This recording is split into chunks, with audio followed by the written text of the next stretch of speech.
Muy buenos días, mis amados hermanos, que el Señor me les bendiga. Una vez más, acá en la casa de oración, en nuestra sede, en Santana de Coro, Estado Falcón. Desde acá reciban todos un fuerte abrazo, con todo nuestro amor, con todo nuestro cariño. Y tenemos que ser sinceros, estamos extrañando profundamente nuestra vida de iglesia. La posibilidad de poder encontrarnos con nuestros hermanos, siempre lo habíamos dicho. Quizás es una de las experiencias más edificantes, una de las experiencias de mayor, que vigorizan y que le brindan mayor esplendor a la vida de la fe. Es imposible crecer al margen de la experiencia congregacional. Por eso, bueno, hoy, extrañándoles, quizás más que nunca, estamos acá en nuestra sede, ya una vez más para, como es nuestra costumbre, traer la exposición o llevar la exposición de la palabra del Señor y de esta forma poder contribuir con su edificación, con su consolación y también con la exhortación requerida, tan requerida para nuestra formación y nuestra transformación personal. Damos gloria a nuestro Dios porque un día más hoy estamos como iglesia reunidos en las casas, todos alrededor, me imagino, como familia, alrededor de la mesa, en cualquier lugar donde ustedes consideren conveniente reunirse, el mayor número de creyentes, de hermanos, de amigos, que reunidos alrededor de la palabra del Señor, en elevar nuestro culto a nuestro Dios, hoy han dispuesto su corazón para llevar fruto de labios que confiesan su nombre. Reciban desde acá un fuerte abrazo y todo nuestro amor y cariño. Bueno, hoy estaremos meditando, después de haber transitado por algunos conceptos de profunda pertinencia para la experiencia práctica, y alguien podría decir que han tenido pues quizás una invitación a elevarnos a algunos conceptos bastante abstractos del carácter divino, pero creo que fue Tesla aquel que afirmó que no había nada más práctico que una buena teoría. No hay nada más práctico que una buena teoría. En verdad, las ideas correctas engendran conductas también correctas. Y en nuestra fe, la manera de poder transformar nuestra conducta es a través de la renovación de nuestro entendimiento. Así que hay una relación directamente proporcional entre la transformación de nuestro espíritu, de nuestra mente, que curiosamente no son de realidades antagónicas, el pensar y una vida de saludable comunión del espíritu. Antes, por el contrario, hemos dicho que la fe es la razón divina. Cuando hablamos del pensamiento sagrado, cuando hablamos de las Sagradas Escrituras, estamos exponiendo la razón divina. Y por eso hemos considerado que la fe, una vez dada a los santos, en última instancia es la razón de Dios. La fe no es la sinrazón de la iglesia, como algunos prefieren entenderlo. Para nosotros, por el contrario, la fe es la razón divina. Sin embargo, y claro que la razón divina choca y antagoniza abiertamente con gran parte de los elementos de nuestro pensamiento cotidiano, con nuestras visiones arraigadas al sentido común de la gente, pero de ninguna manera es irracional lo que Dios demanda. En este contexto hemos meditado juntos en torno a conceptos relevantes de la naturaleza divina, de la teología propia, del carácter propio de nuestro Dios. Hoy vamos a estar hablando a lo que hemos titulado Instrucciones de la soberanía de Dios, después de haber transitado por todas estas experiencias donde nuestro Dios ha sido nuestro consuelo, donde hemos visto cómo Jesús es el Señor de las tormentas y camina sobre las aguas y al mismo tiempo calma la tempestad, el reposo de Jesús en el contexto de la tormenta. Todas esas realidades de alguna forma vienen a inspirarnos, a desafiarnos, a brindarle consuelo, reposo y paz a nuestros corazones. Hoy vamos a estar meditando quizás en uno de los salmos más populares, ¿verdad?, de nuestras experiencias devocionales. Estamos hablando del Salmo 91. El Salmo 91 se ha constituido pues en un auténtico clásico de nuestras lecturas devocionales porque consagra un conjunto de promesas maravillosas, y no ha faltado entre ellos el hermano Juan Pablo Vila, en este momento es el editor en jefe del portal Pensamiento Cristiano, afirma que muchos comentaristas traducen que quizás este salmo curiosamente fue redactado en el contexto de una peste. Y la expectativa del cuidado de Dios está presente en todo este salmo, pero más allá del elemento antrópico, del elemento que le es propio al hombre, de la necesidad humana, aquí podemos ver, por supuesto, bajo la dirección del Espíritu Santo, la respuesta de Dios frente a nuestra crisis, la respuesta de Dios frente a nuestra ansiedad, la respuesta de Dios frente a nuestros temores, la respuesta de Dios frente a nuestra debilidad y la presunta omnipotencia de los elementos que hoy nos amenazan y la posibilidad incierta incluso de nuestras comunidades científicas, de nuestras instancias, de nuestras grandes burocracias.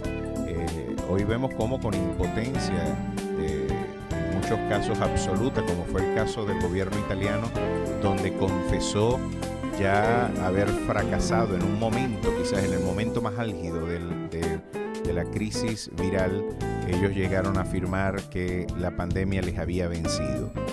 Hoy vemos cómo incluso naciones se ponen de rodillas frente a un enemigo imperceptible a nuestros ojos, y quizás esto ha despertado muchas ansiedades, muchos temores, y como es de esperar, el hombre frente a esa indefección necesita una respuesta, necesita un fundamento, necesita saber por qué no debe temer. Y el Salmo 91 viene a brindar una respuesta muy concreta a esta necesidad, a la necesidad de la seguridad, a la necesidad de la protección, que sin duda alguna viene a ser una de las necesidades fundamentales del equilibrio, de la homeostasis psíquica, emocional y afectiva del hombre.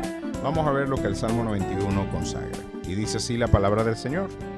Como siempre, leemos para la gloria del Padre, del Hijo y del Espíritu Santo.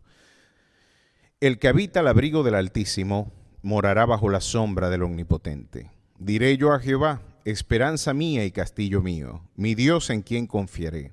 Él te librará del lazo del cazador, de la peste destructora, con sus plumas te cubrirá, y debajo de sus alas estarás seguro. Escudo y adarga es su verdad. No temerás al terror nocturno, ni saeta que vuele de día, ni pestilencia que ande en oscuridad, ni mortandad que en medio del día destruya. Caerán a tu lado 1,000 y 10,000 a tu diestra, mas a ti no llegará.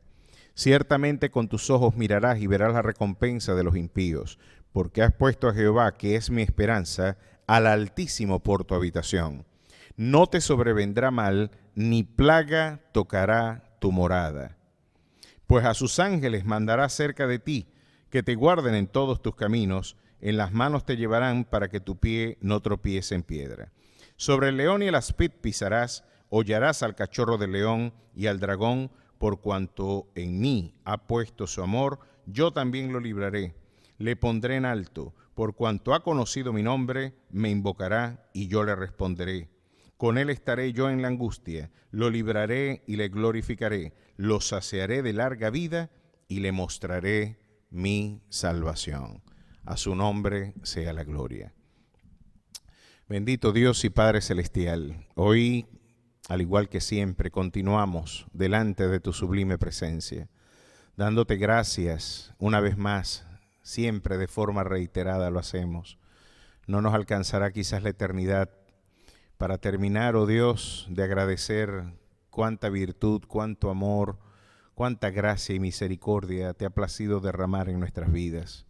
Y nos constriñe y nos conmueve porque de forma inmerecida eso sucede y ha sucedido. Ha sido tu infinita misericordia, ha sido tu infinito amor, y por eso toda la gloria es para ti. No tenemos nada en que jactarnos, ha sido tu estricta asistencia, ha sido tu unilateral cuidado el que da razón de nuestras victorias. Y hoy queremos explorar, queremos seguir hurgando, Dios, en ese glorioso carácter, en tu maravillosa naturaleza. Hoy queremos explorar ese maravilloso y fascinante universo infinito de tu naturaleza y de tu carácter. Hoy, para esa tarea noble y maravillosa, oh Dios, es imposible hacerla sin el concurso de tu asistencia, Espíritu Santo amigo. Tú eres nuestro Señor y Dios, nos guías a toda verdad, y es nuestra oración y convicción de que tú nos permitas, oh Dios, en este día, por tu gracia y misericordia, poder trazar bien la palabra de verdad para presentarnos como obreros aprobados que no tienen de qué avergonzarse. Háblanos, exhórtanos, edifícanos, consuélanos y danos la perspectiva eterna, oh Dios. Permítenos enfocarnos en ti para ver más allá de la tormenta y poder caminar sobre las aguas de la dificultad. En el maravilloso nombre que es sobre todo nombre, en Cristo Jesús. Amén y amén. Les decía yo que quizás este es uno de los salmos en donde de alguna forma la gente tiene su Biblia abierta en la casa, ¿no? Como un amuleto, lo tienen como una suerte de amuleto, sí, de protección. Yo me lo he conseguido en más de una ocasión, el Salmo 91 con sus hojas bastante deterioradas, abiertas así en un hogar, como un instrumento de protección del hogar.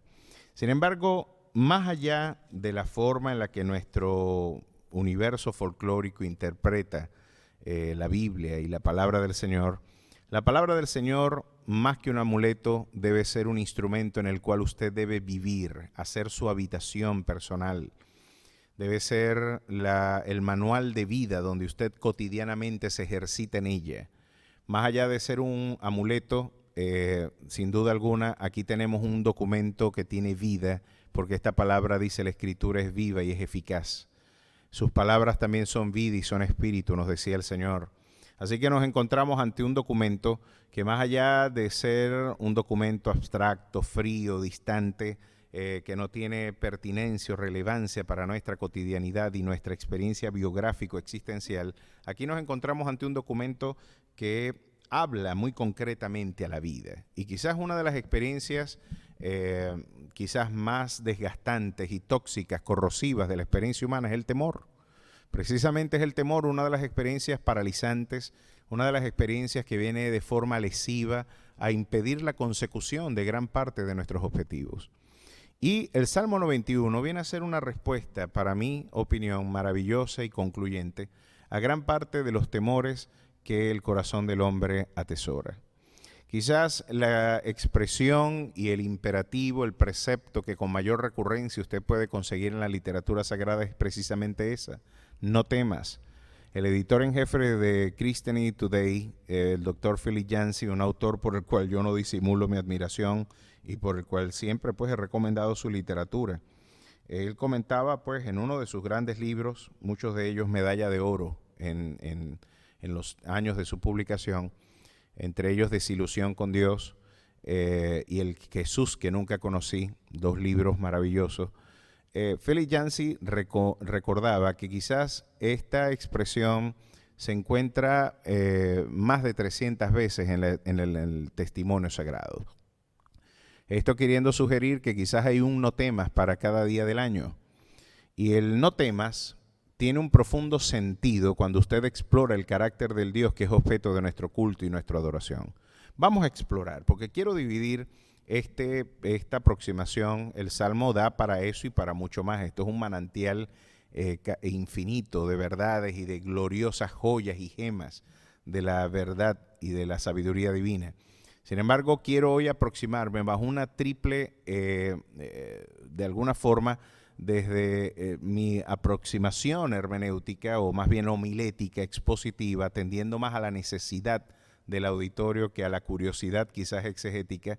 Hoy quiero dividir este planteamiento en 3 secciones.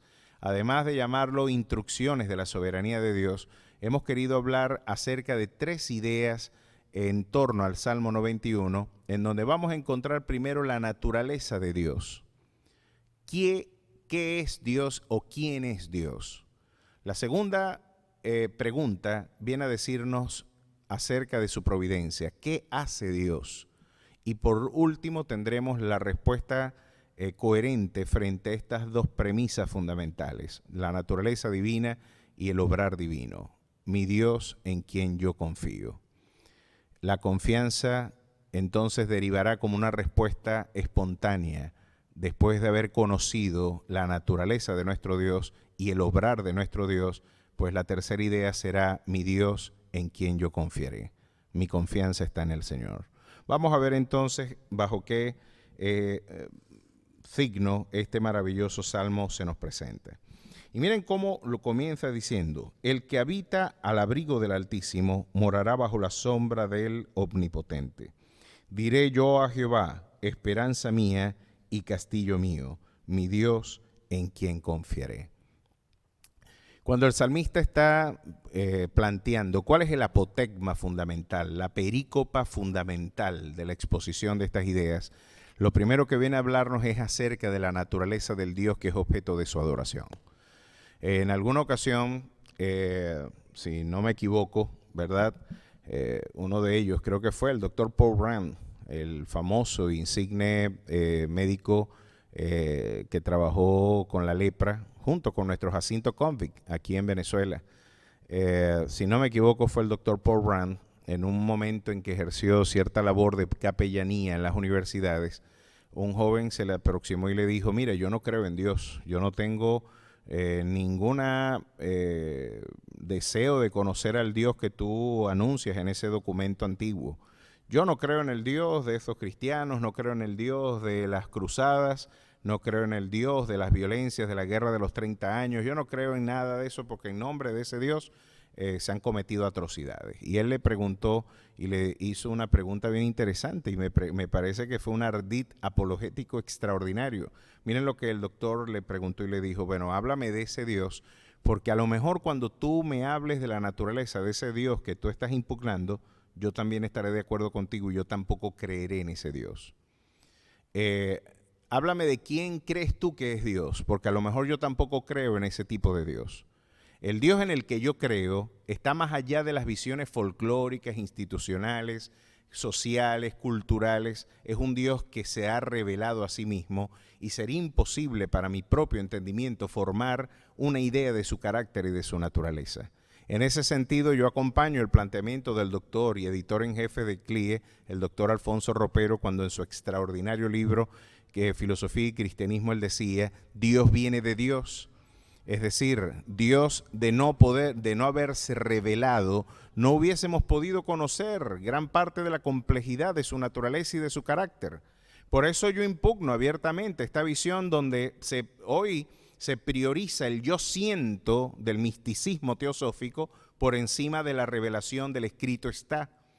Hoy tenemos toda una comunidad espiritual edificándose sobre el yo siento, y lamentablemente cada vez nuestras congregaciones se sienten más desnutridas, más desvalidas del fundamento auténtico, de la roca eterna, que es el escrito está. Hoy se edifica por lo que la gente siente, por el pálpito que alguien tiene o por algún arrebato místico, pero hoy lamentablemente la escritura es la gran ausente de la espiritualidad del mundo posmoderno. Pero esta pregunta retórica nos podría llevar: ¿quién crees tú que es Dios? Porque a lo mejor tú tienes una idea equivocada de quién es Dios. Las oraciones de algunas personas me hacen entender que no han conocido en verdad al Dios al que se predica. Y Pablo le decía a los corintios: para vergüenza vuestra lo digo, ustedes no conocen a Dios. Le decía Pablo a la iglesia de los corintios, estos corintios que se jactaban, se ufanaban, de decir que tenían más dones, manifestaciones espirituales, y que incluso el mismo apóstol Pablo, ¿no? Ellos se ufanaban de tener mayor esplendor espiritual por sus dones. Y decían: nosotros hablamos más en lengua, y eran sectarios, somos de Apolos. Apolos es más competente como orador que como tú, chico. Pablo decía: chico, esta gente descalifica hasta mi manera de exponer. Consideran que yo tengo mucho esplendor y quizás firmeza en la manera de escribir, pero tengo una presencia débil y despreciable. Así eran los corintios de carnales, y pasaban cosas dentro de esa iglesia de película. Nada más háganse ustedes una idea de una iglesia donde un hijo tenía por mujer a la esposa de su padre, a su madrastra, y la iglesia era indiferente frente a este tipo de excesos. De cualquier manera, esa iglesia, ¿verdad? Indolente, ¿verdad? Sábado sensacionalizada, de alguna forma había olvidado cuál era el auténtico fundamento de la espiritualidad, que es el escrito está. El escrito está debe ser el fundamento de nuestra búsqueda, debe ser el fundamento de nuestra exposición, y por eso Pablo les decía a esa iglesia desorientada: oye, estás perdiendo el rumbo y ni siquiera conoces al Dios que tú presumes adorar. Bueno, lo primero que hace el salmista es hablarnos acerca de la naturaleza de ese Dios. Y nos habla de que el que habita al abrigo del Altísimo morará bajo la sombra del Omnipotente. Y aquí nos encontramos con algunas expresiones que en la literatura sagrada y por supuesto para nuestro estudio del carácter divino, y en este caso la teología, tienen profunda pertinencia y relevancia. Dos expresiones que parecen, cuando uno está en un curso de introducción a la teología, algunos estudiantes podrían decir, bueno, pero ¿qué tiene que decirle esto a mi fe? Hablar del Elohim, hablar del tetragrama, hablar de los nombres de Jehová, hablar del carácter de Dios. Yo quiero más bien expresiones más prácticas, 5 pasos para ser próspero o 5 pasos para detener tu crisis. Esas fórmulas no, con las que mucha gente prefiere encontrarse en el texto sagrado, que tienen más simpatía por la autoayuda que por un auténtico conocimiento de Dios. Aquí nos encontramos al salmista desafiando ese concepto. Yo les vengo a hablar del Elohim y del Yahvé, del Dios Todopoderoso, del Omnipotente, y la expresión que utilizaría Juan en Apocalipsis 5 es el Pantocrátor, el que tiene todo el poder y la soberanía. Quiero hablarles acerca de ese Dios, no del Dios de la ficción, del folclore de tu institución, no del folclore o de la idea que tienen algunos de la naturaleza del Dios, que deriva pues de prejuicios culturales, mesoamericanos, precolombinos, afrodescendientes, europeos, célticos. No quiero hablar de esas ideas. Quiero hablar del Dios que se reveló a través de estas páginas. Y este Dios es un Dios omnipotente. Es el Dios que tiene todo poder. Es el Elohim, esta expresión genérica, este plural majestático, como lo llamaría Scofield, nos habla, era una expresión muy común en las comunidades semíticas, y por supuesto es el equivalente al Señor contemporáneo, ¿no? Hoy uno puede llamar a una persona incluso Señor por un tema de cortesía. Tú le puedes decir Señor, pero cuando tú hablas del señorío por antonomasia, el señorío de los señoríos, uno sabe que se está refiriendo a Jesús. Y cuando uno habla del señorío, esta expresión que tiene sus orígenes, pero por lo menos para nuestra lengua castellana, para ustedes entender gran parte de la carga semántica, pragmática de esta expresión, usted tendrá que aproximarse a gran parte de la visión jurídica del mundo romano. El Señor era nada más y nada menos que el Señor era nada más y nada menos que el Dominus, tal como el derecho romano lo consagra. Era ese Señor que tenía dominio, era el Dominus de la expresión latina, y de alguna forma, por supuesto, la contraparte era el servus, ¿verdad?, que es para nuestra lengua castellana el esclavo. Así que cuando hablamos del señorío de Cristo en vocabulario jurídico romano, estamos hablando del Dominus, aquel que tiene el dominio, control irrestricto y absoluto del universo. Estamos hablando de quizás esa expresión tan extraordinaria que Juan emplea en Apocalipsis, el Pantocrátor, la expresión allí consagrada, y que fue muy popular esa expresión en las comunidades de los primeros siglos, de alguna forma viene a traducir, no solamente es un Dios omnipotente, es un Dios que ejerce señorío irrestricto en la historia. Un Dios que tiene control de los aspectos que tú consideras que cotidianamente tú crees que Dios no tiene ningún tipo de pertinencia o relevancia dentro de esas realidades. Pues déjame desafiar ese prejuicio. Mi Dios está controlando cada molécula del universo, cada espacio, cada instancia de este universo está siendo gobernado por el Rey de Reyes y Señor de Señores. Así que la definición que el salmista viene a brindarnos es precisamente la de un Dios omnipotente, y viene a darle contenido a esa pregunta: ¿quién es Dios? Pues Dios es el Todopoderoso. Dios es el que puede hacer todas las cosas. Y si ustedes me lo permiten, miren lo que Isaías, oye, es un documento al igual que el libro de Apocalipsis. Es uno de esos documentos donde ustedes pueden explorar de manera extraordinaria lo que nosotros conocemos como teología propia. Conocer el carácter de Dios, la naturaleza de Dios. El libro de Apocalipsis, además de hablarnos de esas realidades escatológicas, de las realidades proféticas y los eventos del porvenir, la consumación del plan eterno de nuestro Dios, también nos revela de una manera fascinante el carácter de Dios. Allí se nos habla de un Dios como omnipotente, omnisciente, todas esas imágenes y figuras relacionadas con el cordero, el león, el anciano, todas esas realidades hablan de sabiduría, de omnipotencia, de omnisciencia, un Dios todopoderoso. Como era de esperar, el verbo de Dios encarnado no solamente fue el que se humanó, debemos entender como un ser de dos naturalezas y una persona, que es Jesús, 100% hombre y 100% Dios. Esa fórmula que ya Tertuliano había articulado desde los primeros siglos. Pero estas realidades del carácter divino en el profeta Isaías se revelan de manera extraordinaria. El profeta Isaías, en un profundo contexto de crisis nacional, tuvo una labor, como todos los profetas, muy compleja. Debe ser muy difícil hablar contra la corriente, ¿verdad?, de las opiniones públicas.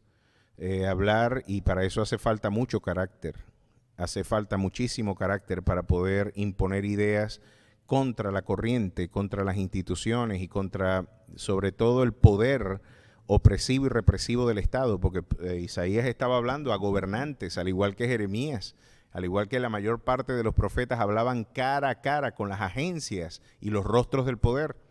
Pero la tarea no solamente era de exhortación, era también formativa. Había que transformar gran parte del imaginario, de las visiones equivocadas, e Isaías cumplió una labor pedagógica extraordinaria.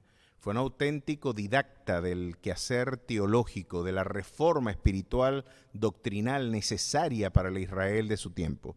Y miren cómo, por ejemplo, él nos recordaba y nos hablaba acerca del carácter de ese Dios, en contraposición al paganismo, ¿verdad?, que le era propio a la comunidad semítica del siglo VIII antes de Cristo. Aquí nos encontramos con un Isaías recordándonos cosas extraordinarias. Miren lo que dice en el capítulo 40, verso 23. Él convierte en nada a los poderosos, y a los que gobiernan la tierra hace como cosa vana. Y en el verso 28, ¿no has sabido, no has oído que el Dios eterno es Jehová, el cual creó los confines de la tierra? No desfallece ni se fatiga con cansancio, y su entendimiento no hay quien lo alcance. Él da esfuerzo al cansado y multiplica la fuerza al que no tiene ninguna. Los muchachos se fatigan y se cansan, los jóvenes flaquean y caen, pero los que esperan a Jehová tendrán nuevas fuerzas, levantarán alas como las águilas, correrán y no se cansarán, caminarán y no se fatigarán. Aquí tenemos expresiones de la sabiduría y de la omnisciencia y de la omnipotencia de nuestro Dios. Aquí tenemos definiciones bien interesantes. Miren, por ejemplo, acá en el capítulo 51, verso 13, el reproche que Dios hace al pueblo de Israel en los labios del profeta Isaías. Y miren lo que Dios le recuerda al pueblo. Miren, tienen que conocerme. Para que se despabile el temor, para que se desvanezca el temor, vamos a tener que cultivar un conocimiento más profundo del carácter de nuestro Dios. Y miren lo que Dios revela. Yo soy vuestro consolador, verso 12. ¿Quién eres tú para que tengas temor del hombre que es mortal y del hijo del hombre que es como heno? Y ya te has olvidado de Jehová tu Hacedor, que extendió los cielos y fundó la tierra, y todo el día temiste continuamente el furor del que aflige, cuando se disponía para destruir. Pero ¿en dónde está el furor del que aflige? Ahora, de manera retórica, Dios mismo pregunta, ¿dónde está la fortaleza del que aflige? ¿Dónde está la fortaleza de aquel que presuntamente hoy te está trayendo todo este perjuicio? Y tú de alguna forma piensas que la fortaleza de eso que tanto te atemoriza, Él obra con autonomía de mi gobierno. Es decir, tú crees que el que te puede hacer daño, vamos a poner aquí, llámese delincuencia, llámese persecución política, llámese como se llame, llámese un coronavirus o una peste. ¿Dónde está la fortaleza del que te aflige? Y miren la respuesta que 3 capítulos más adelante, en el 54, Dios nos brinda acerca del poder del que aflige. Capítulo 54, verso 16. He aquí que yo hice al herrero que sopla las ascuas en el fuego y que saca la herramienta para su obra. Y yo he creado al destruidor para destruir. ¿Qué les parece? Aquí Dios está diciendo, ese que te tiene desvelado, chico, ese que te quita el sueño y que tú le atribuyes mayor poder que a mí mismo, porque cuando uno teme, lo que usted no ha entendido y quizás lo que no hemos podido entender es que a pesar de que no lo decimos explícitamente, es lo que implícitamente nuestro corazón y nuestro espíritu consagra. Cuando tú tienes temor de algo más que temor de Dios, estás diciendo que Dios tiene menos poder que aquello que te atemoriza. Estás diciendo, parece que Dios tiene menos poder, ¿verdad?, que aquello, o que parece que Dios no tiene, y tú dirías, oye, no, yo no pienso eso. Yo lo que pienso es que hay un virus que me puede dar, y como dice el refrán popular, ayúdate que yo te ayudaré. Eso lo decía, en realidad era Cantinflas, creo que lo dijo, ahí está el detalle. Por ahí en una de esas películas fue que Cantinflas lo dijo, y la gente, yo no sé por qué piensa, la mayor parte del universo cultural considera de que eso es una expresión bíblica. Eso no lo dice la Biblia, ayúdate que yo te ayudaré. No, la Biblia no dice eso en ningún lugar. Antes, por el contrario, miren lo que el Señor sí dice en el capítulo 3, verso 5 del libro de Proverbios. Fíate de Jehová de todo tu corazón y no te apoyes en tu propia prudencia. Reconócelo en todos tus caminos y Él enderezará tus veredas. No seas sabio en tu propia opinión. Teme a Jehová y apártate del mal, porque será medicina a tu cuerpo y refrigerio para tus huesos. Aquí tenemos una extraordinaria visión. Fíate de Jehová de todo tu corazón y no te apoyes en tu propia prudencia. Isaías nos lo reitera. Las ascuas, la forma en la que el destructor puede traer perjuicio a la historia, después de todo está siendo gobernada por mi providencia soberana. Y mira lo que dice en el 54:17. Ningún arma forjada contra ti prosperará y condenarás toda lengua. Era de esperar que si aquello que nos causa temor está siendo gobernado por el mismo Dios que nos ama, esta garantía absoluta de que ningún arma forjada contra mí prosperará solamente puede derivar de un Dios que conoce, o más bien nos enseña, que la capacidad del destruidor para destruir viene de su propia mano.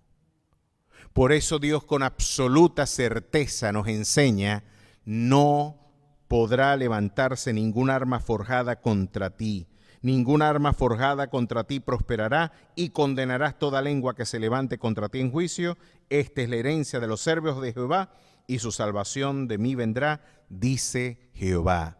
Pues si el destruidor está en absoluto control del Dios omnipotente, entonces de alguna forma usted puede tener la seguridad de que si cada molécula del universo está siendo gobernada por este Dios soberano, entonces yo puedo reposar con convicción y esperanza. Ya hemos visto entonces el Dios, su naturaleza. ¿Quién es Dios? Es un Dios soberano, es el Dios omnipotente. Ya hemos visto que es Yahvé, es el Elohim. Esa expresión Yahvé, que fue la que Dios le reveló a Moisés y del libro de Éxodo, allí nos encontramos con una extraordinaria definición, y cuando Dios quiso hablar acerca de él, este es el nombre con el que ustedes me conocerán a través de los siglos. Este nombre con el que yo quiero darle, capítulo 3, verso 14. Y respondió Dios a Moisés, yo soy el que soy. Y dijo, así dirás a los hijos de Israel, yo soy, me envió a vosotros.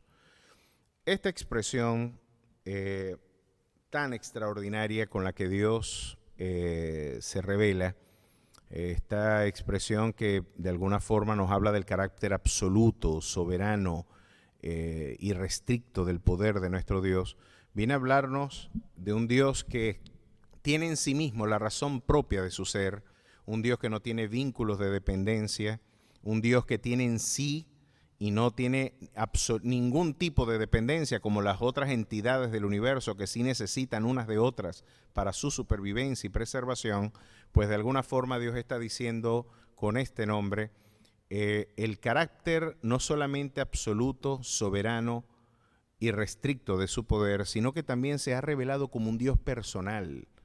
Este no es el Dios de la metafísica aristotélica, este no es el Dios, el logos espermáticos de los epicúreos, de los estoicos, este no es el uno de donde derivan pues el resto de los seres del universo de Plotino, este no es el demiurgo platónico, este no es el Zeus de la mitología griega y del pensamiento grecorromano, no. Aquí nos encontramos con un Dios personal que es todopoderoso. Más allá de ser una abstracción a este Dios, y por eso es importante que además de conocer su naturaleza, usted pueda conocer cuál es el obrar de su Dios, darle contenido a la siguiente pregunta. ¿Qué hace Dios? ¿Cuál es su obrar? ¿Bajo qué égida, de alguna forma, su conducta se manifiesta? Y miren cómo Dios lo hace. Dios se ha manifestado nada más y nada menos que entrando en la historia para que ustedes y yo podamos conocerle como Padre. Como el Abba Padre consagrado en el capítulo 8 del libro de los Romanos, donde el apóstol Pablo decía, oye, el Espíritu mismo da testimonio a nuestro espíritu de que somos hijos de Dios y por ese espíritu podemos decir Abba Padre.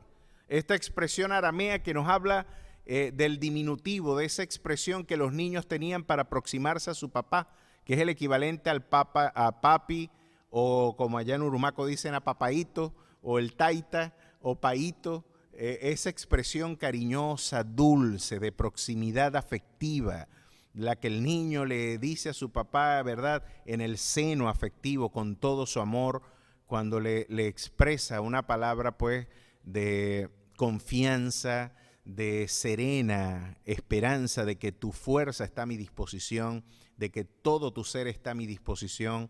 Ese papi entrañable, de alguna forma, es la expresión que deriva de aquellos que han conocido personalmente a Jesús. Así que la revelación, y cuando usted quiere entender de qué manera Dios a usted lo ama, yo insisto en recordarle, usted no tiene que estar pensando en la bolsa de comida que le llegue en algún momento, o no tiene que estar pensando, claro que todas esas cosas las hace Dios, pero si usted quiere ver un ancla inconmovible de su fe, si usted quiere ver algo que le demuestre a usted de manera invariable, permanente, yo diría que eterna, el carácter inmutable de su Dios, mire a la cruz del Calvario. Usted no puede responder de manera emocional y sentimental frente, claro que hay emociones y hay sentimientos en nuestros corazones. Pero más allá de esos afectos y sentimientos de los que Jeremías nos advierte, el corazón del hombre es perverso, es engañoso. No puedes fundamentar tu espiritualidad, tu fe y tu esperanza en tus sentimientos, mis amados hermanos, les insisto. Más allá del yo siento está el escrito está. Y el escrito está, dice que Él mostró su amor para con nosotros, en que siendo nosotros pecadores, Él murió por nosotros. Usted quiere saber si Dios le ama, mire la cruz del Calvario. Usted puede, y usted se preguntará, pero ese poder del que nos habla el salmista en el Salmo 91 está a mi disposición. ¿Puedo yo alcanzarlo? ¿Puedo yo decir, el que habita al abrigo del Altísimo morará bajo la sombra del Omnipotente? ¿Cómo puedo yo hacer propia esa promesa? Pues esa promesa se hace propia por medio de la fe. Créale a Dios. Él dice que te ama, Él dice que quiere salvarte, Él dice que quiere un encuentro contigo. Y aún atendiendo a la consideración clara, exegética, histórica, gramatical, de que esta expresión, ya aquí yo estoy a la puerta y llamo, es una expresión que Dios ha hecho a la iglesia, y concretamente a la iglesia de la Odisea, ¿verdad? Una iglesia que tenía afuera al Señor de la iglesia, imagínense. Sin embargo, creo que puede tener una aplicación práctica para todos aquellos a los cuales este evangelio de salvación hoy está tocando la puerta de su corazón. He aquí yo estoy a la puerta y llamo. Si alguno abre, yo entraré y cenaré juntamente con él. Aquí tenemos un Dios que tiene deseos de intimidad con su pueblo. Un Dios que tiene deseos de participar de la intimidad es absolutamente conmovedor, que más allá de nuestra experiencia, de la visión inmobiliaria, de nuestra visión de los templos, Dios tiene una visión mucho más ambiciosa. Yo no quiero un edificio, yo quiero tu vida como mi templo y morada. Yo quiero hacer de tu corazón mi auténtico santuario. Y cuando usted explora, wow, pero ese Dios que se ha revelado con una naturaleza sorprendente, ese Dios que no tiene vínculo de dependencia con nadie, ese Pantocrátor, ese Dios omnipotente del cual usted nos habla, que tiene absoluto poder aún de nuestros temores, ¿verdad?, más terribles y espantosos, ese Dios que gobierna aún esas esferas del ámbito celestial y espiritual, ¿quiere intimidad conmigo? Y la respuesta bíblica es sí. Ese Dios quiere intimidad. Ese Dios quiere hacer de tu vida templo y morada de su Santo Espíritu. Cuando usted explora estas ideas, usted se está dando cuenta, oye, la verdad es que este Dios es sorprendente. Y usted puede entender entonces que Dios, ¿verdad?, conoce todo lo que usted vive. Ese Dios controla todo lo que usted afronta. Y ese Dios también cuida de todo lo que Él ama. Mire, triple C. Un Dios que controla, un Dios que cuida y un Dios que conoce. Él conoce todo, y aún el coronavirus, y póngale el nombre de la organización Amponil, que quiere también traerle perjuicio a su vida, también está siendo controlada por Él. Todo, absolutamente todo está bajo su control. Y el profeta Isaías nos lo reitera, una vez más nos lo quiere recordar. Miren lo que dice en el capítulo 8 del libro del profeta. No llaméis, capítulo 8, verso 12, no llaméis conspiración a todas las cosas que este pueblo llama conspiración, ni temáis lo que ellos temen, ni tengáis miedo. ¿Se acuerdan que la expresión de Jesús cuando venía caminando sobre las aguas? Miren, cuando no podemos identificar quién es Dios, nos llenamos de espanto. Está lleno de temor nuestro corazón, y ellos pensaban que era un fantasma. Viéndole en la tercera vigilia caminar a un hombre sobre las aguas, lo menos que se les esperaba pensar era que era Dios. Pero Jesús le dice, soy yo, no temáis. Y yo pienso que hoy, frente a la tormenta del mundo contemporáneo, más bien frente al viento contrario, frente al fuerte oleaje que hoy entorpece nuestra cotidianidad, el Señor puede decirnos una vez más, soy yo, no temáis. Y aquí permítanme poner en sus labios estas palabras. No llaméis conspiración a todas las cosas que este pueblo llama conspiración, ni temáis lo que ellos temen, ni tengáis miedo. Una vez más el Señor nos ordena no tener temor. Es una orden no tener temor, ¿vale? Y creo que somos transgresores de ese precepto de forma cotidiana. Se nos está olvidando que Él está en control. Y miren lo que dice, a Jehová de los ejércitos, a Él santificad, sea Él vuestro temor y Él sea vuestro miedo. Al que debemos temer es a Dios. Y esto Agustín de Hipona lo decía, el célebre pensador y teólogo del siglo IV nos recordaba diciendo algo interesante. Yo temo a Dios para no temerle a más nada. Y después de todo, si usted es consistente con el planteamiento bíblico, Dios tiene absoluto control de lo que todo mundo teme. Y por eso Dios dice, la plaga no tocará tu morada si mi voluntad así no lo permite. El desafío que el Salmo 91 tiene para la experiencia práctica es esta. ¿Por qué allí dice que el que habita el abrigo del Altísimo morará bajo la sombra del Omnipotente y hoy tenemos a pastores muriendo de coronavirus? Hoy tenemos a creyentes muriendo de coronavirus.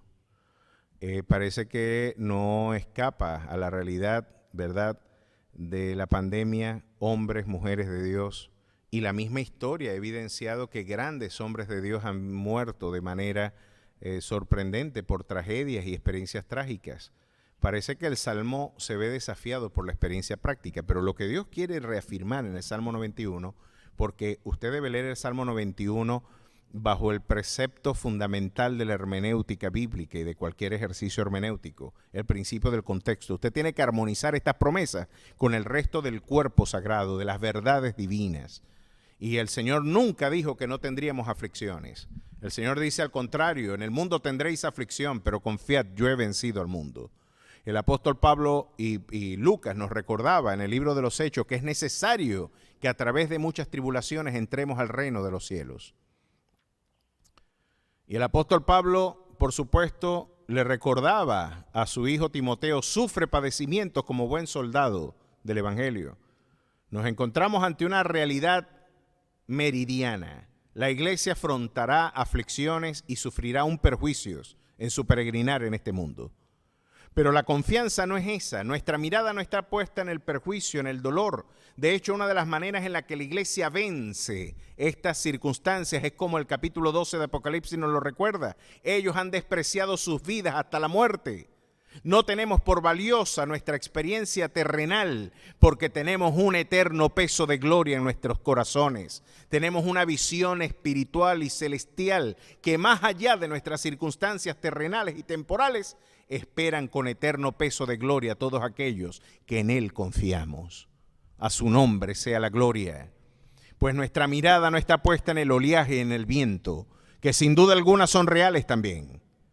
Pero más real que el oleaje, que el viento, que la tempestad, que nuestros temores, es el Señor de las tormentas. Es el Rey de reyes y Señor de señores. Es el Dios que gobierna y que toma por tu mano derecha y te dice: no temas, yo estoy contigo.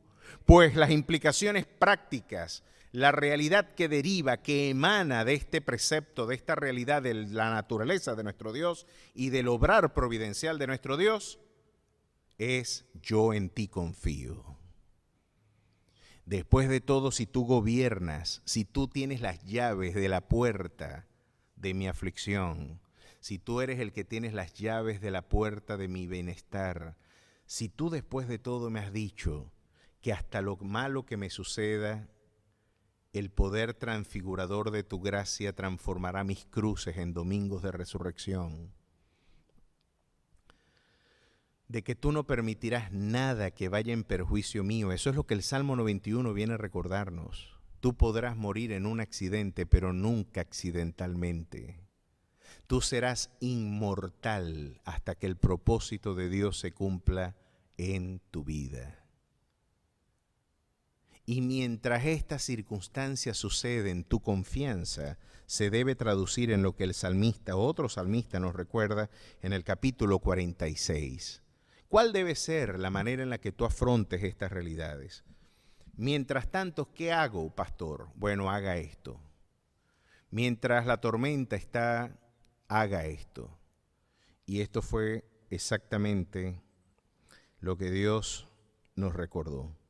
Dios es nuestro amparo y fortaleza, nuestro pronto auxilio en las tribulaciones. Por tanto, no temeremos, aunque la tierra sea removida y se traspasen los montes al corazón del mar, aunque bramen y se turben sus aguas y tiemblen los montes a causa de su braveza. ¿Por qué no debemos temer? Aquí hay un selá, un silencio, ¿no? Una de las posibles interpretaciones de ese selá, que quizás cumplía un propósito litúrgico. Hoy podemos guardar silencio para meditar en esto. ¿Por qué? Oye, imagínate tú que el Cerro Santana se nos pase para el Mar Caribe. Que salga de Paraguaná y salga desarraigado de allí y nuestra sierra y sea traspuesta pues a la costa del Golfo de Venezuela.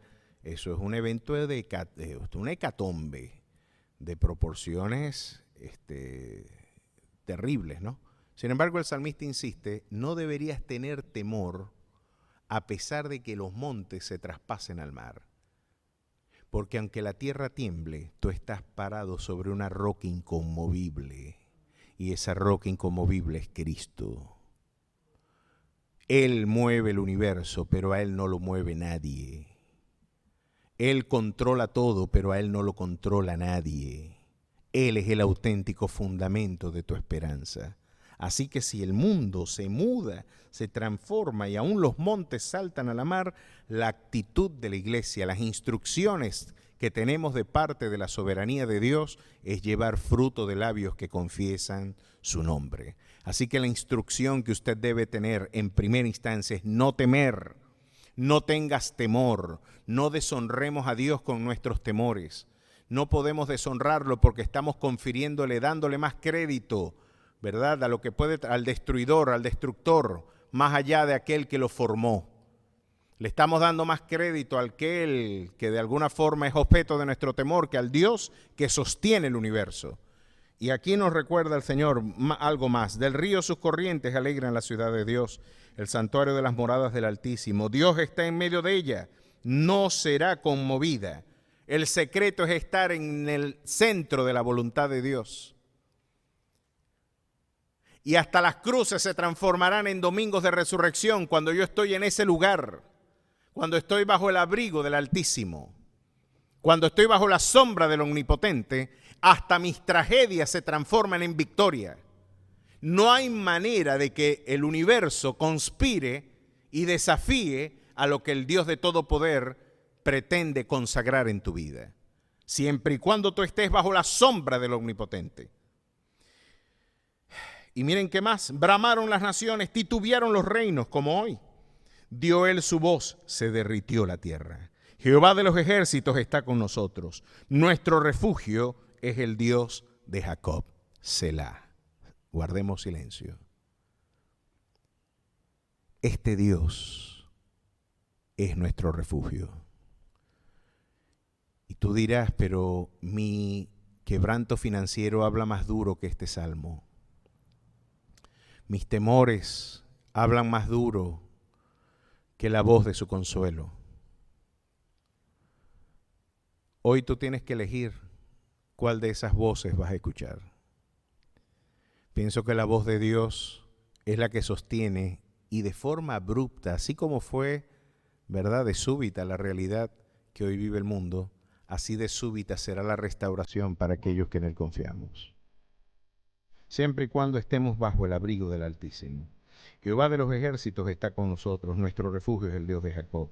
Venid, ved las obras de Jehová, que ha puesto asolamientos en la tierra, que hace cesar las guerras hasta los fines de la tierra, que quiebra el arco, corta la lanza y quema los carros en el fuego. Estad quietos y conoced que yo soy Dios. Seré exaltado entre las naciones, enaltecido seré en la tierra. Jehová de los ejércitos está con nosotros, nuestro refugio es el Dios de Jacob. A su nombre sea la gloria. Así que tenemos instrucciones. No temas, yo soy. Cuando Él dice yo soy, nos está revelando el carácter y naturaleza de su Dios. No temas porque aunque los montes se traspasen a la mar, todo eso acontece bajo la égida de mi providencia. Puedes confiar en mí. Seas más allá de tus temores porque hay un evento histórico incontrovertible que te demostró mi amor y benignidad, la cruz del Calvario. Puedes creerme que a pesar de todo esto, yo todo estoy obrándolo para tu bien. Puedes creerle a Dios. Puedes creer a Dios que a pesar de los vacíos conceptuales, a pesar de la ausencia de una respuesta concluyente y quizás racional, tú puedes seguir creyendo en lo que ya conoces de tu Dios. Decirle, tú controlas aún al destructor. Tuya es la gloria, tuyo es el poder. Esa es la importancia, eso es lo que significa decir con tus labios que Jesucristo es el Señor.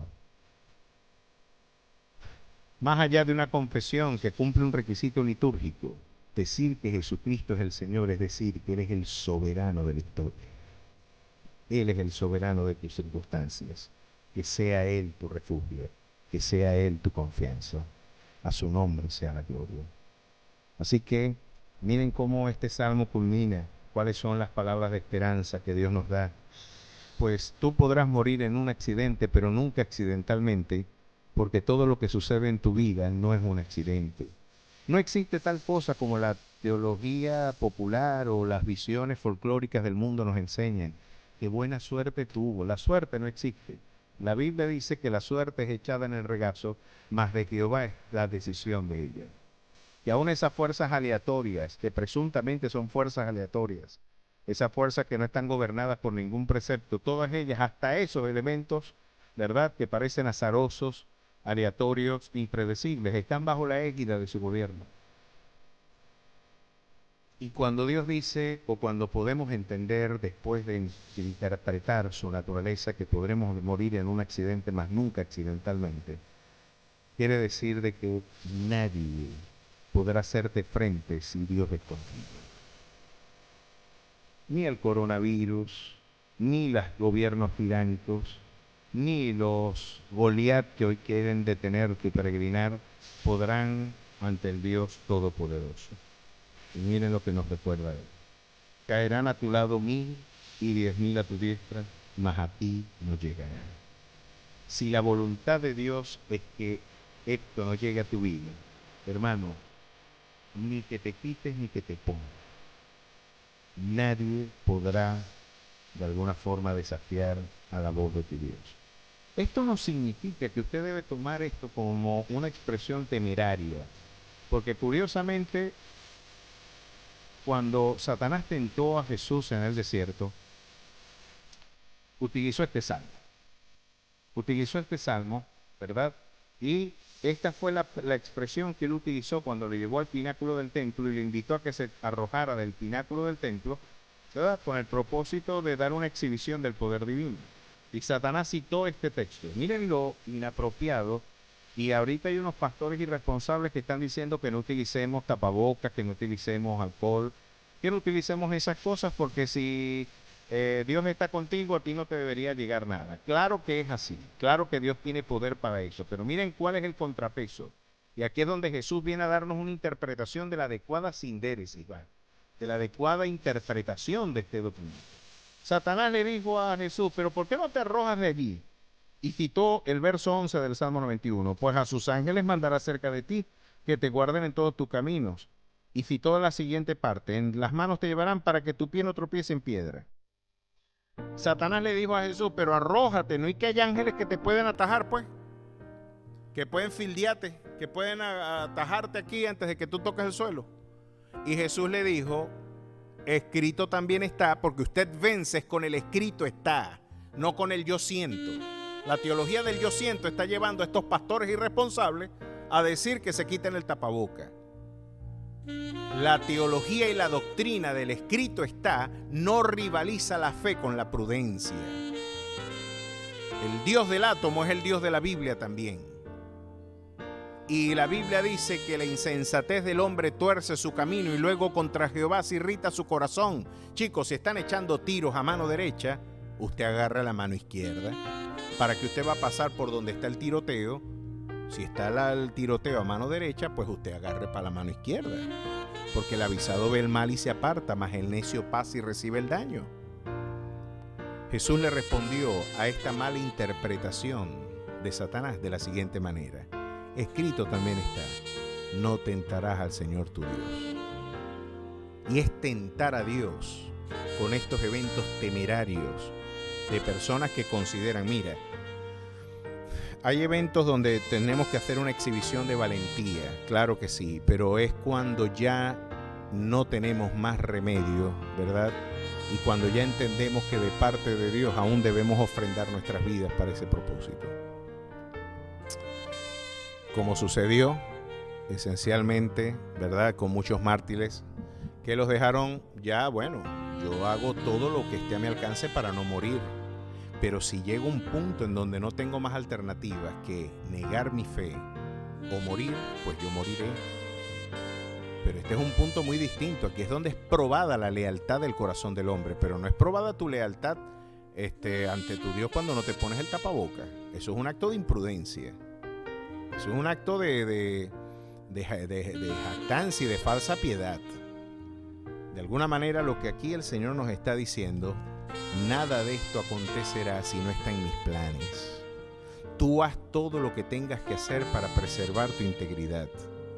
Que si algo sucede, sucederá por disposición divina. Pero mientras esté tú en los planes de tu Dios, nada tocará tu vida hasta que esos designios, o como lo dijo Spurgeon, serás inmortal hasta que el propósito de Dios se cumpla en tu vida. Esto es lo que el Salmo 91 nos enseña. La imposibilidad de que algo traiga perjuicio sin el concurso de la soberanía divina, de la administración providencial de nuestro Dios. Y así culmina. Por cuanto en mí ha puesto su amor, yo también lo libraré. Le pondré en alto, por cuanto ha conocido mi nombre. Me invocará y yo le responderé. Con él estaré yo en la angustia. Lo libraré y le glorificaré. Lo saciaré de larga vida y le mostraré mi salvación. Era de esperar. Este es el mismo Dios que es invocado en el Salmo 23, al que lo conocimos como Jehová es nuestro pastor y que nada nos faltará. Es el mismo Dios que aun cuando ande en valle de sombra de muerte, no debo temer mal alguno porque Él estará conmigo. Los 3 jóvenes en Babilonia no fueron eximidos del horno, pero hasta en el horno de fuego Jesús se metió con ellos, porque Él dijo: yo comprometí mi palabra de decir que siempre estaría con ellos. Y ahí, a pesar de que no impidió el horno, se metió con ellos para demostrar al mundo, a la eternidad, a la innumerable multitud de testigos que hoy tenemos en la eternidad, de que este Dios se secará la hierba, se marchitará la flor, pero su palabra permanece para siempre. Así que no temas. Este Jesús camina en la 4ª vigilia de nuestra tempestad y nos dice: no temas, estoy pronto a llegar a tu vida para que así llegues más temprano que tarde a feliz puerto. Que el Señor les bendiga, que el Señor les guarde y que este glorioso manto del Omnipotente repose sobre la vida de todos aquellos que en Él confíen. Que Dios les bendiga.